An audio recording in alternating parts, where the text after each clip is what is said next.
I am WeFam and this is my guide for Noob, Flins edition.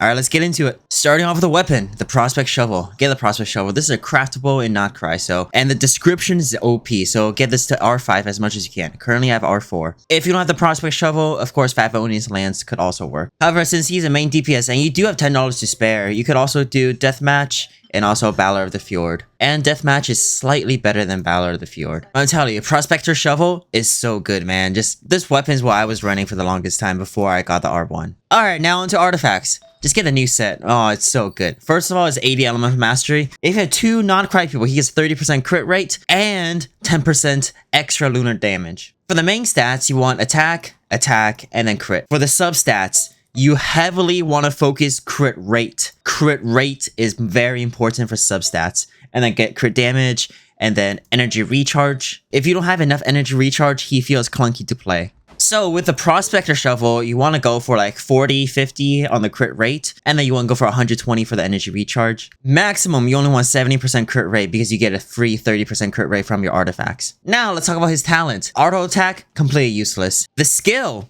also kind of useless, but has a little damage to it. So I leveled up to level 6 because I don't have enough resource. However, you want to prioritize his ultimate, his burst. I'll go into detail later. Alright, for his A1 passive, when you have two non-cry people in the team, he'll do more damage. For this passive, he'll get some bonus elemental mastery based on his attack. The maximum he can only get is 160. And then he gets another passive because he's a new person. So he'll increase the moon sign by 1, so more stats. And whenever he's in a party, all electro charge will be converted into lunar charge. And then Flynn's lunar charge damage will be increased. Yeah, Flynn's kind of a lot. Now let's go over Constellation. His C1 makes his skill have a little shorter cooldown, so he can do 3 comfortably instead of 2, and you get more energy back. C1 just makes him a lot more smoother to play, quality of life.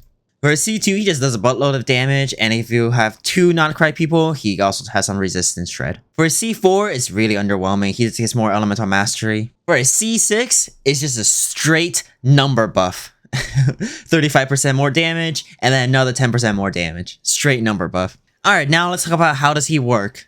His skill ability, the lantern, has 2 parts. The first part, you press it, and then he converts all his auto attacks into electro damage.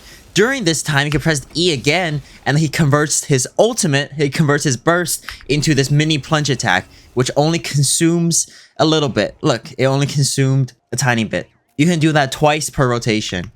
This is what we call the mini burst. Thunderous Symphony consumes less energy, so he goes up and then he goes down.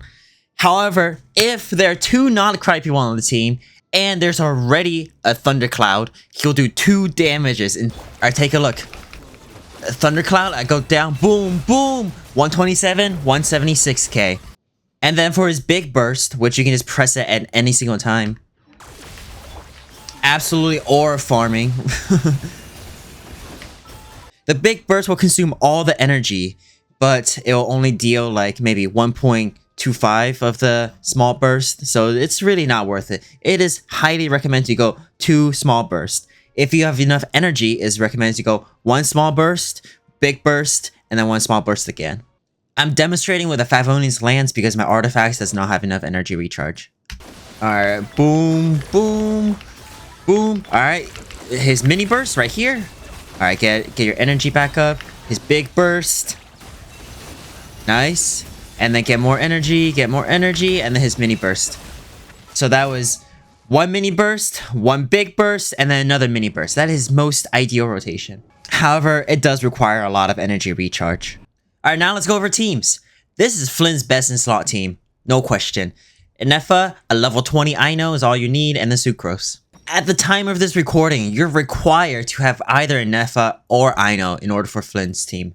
But you can just get Ino for free. If you don't have Inefa, this team is pretty good. Fischl generates particle for Flynn's. Auroron's also pretty good here. If you want some healing, Kuki is good for healing. If you don't want to use Ino and you have Inefa, Yealon's good. Chincho is also good. The reason why Inefa and Sucrose are so good for Flynn's is because they both give Flynn's extra elemental mastery. And then Sucrose also swirls. Basically, Flynn just requires 1 electric person and then 1 water person. And someone else on the team has to be from Not Cry. Let me demonstrate how this team works. So on this team, my Inefa is running the new artifact set, and my Ino is running Noblesse, a level 0 Noblesse with energy recharge. My Sucrose is running VV with Thrilling Tales. This is the rotation. Enefa EQ. I know EQ. Sucrose's E is good enough. And then Flint's 1 mini burst. Wait a few seconds as auto attack. And then 1 more mini burst. And then he dies. So hopefully now you understand how to play Flins. Alright, peace out.